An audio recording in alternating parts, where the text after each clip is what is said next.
comprendo y me solidarizo con la situación de los padres y el ansia que les embarga de buscar y disponer de un medicamento para el tratamiento eficaz de la enfermedad de su hijo y de todos los padres que tienen niños en esta situación. Por tanto, solidaridad plena y comprensión de que estén dando todos los pasos a su alcance y de lo que tengan disponibilidad para conseguir un tratamiento para su hijo. Eso en primer lugar.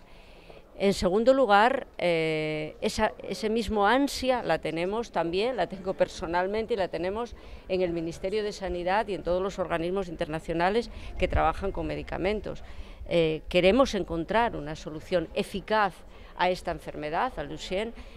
y también a otras enfermedades de escasa prevalencia, llamadas enfermedades raras, y de las que desgraciadamente aún no tenemos tratamiento. Lo que ocurre es que en este caso el medicamento que se nos presenta con esa indicación para esta enfermedad, pues no disponemos, todos los estudios clínicos que se han hecho no nos aportan evidencia científica de que suponga una solución y un tratamiento eficaz. En el momento que esto se dispusiera de alguna evidencia, no les quepa ni a los padres, ni a estos, ni a ningunos otros, ni a ninguna otra ciudadano o ciudadana de este país, que evidentemente lo vamos a incorporar a la cartera de servicios. En todo caso,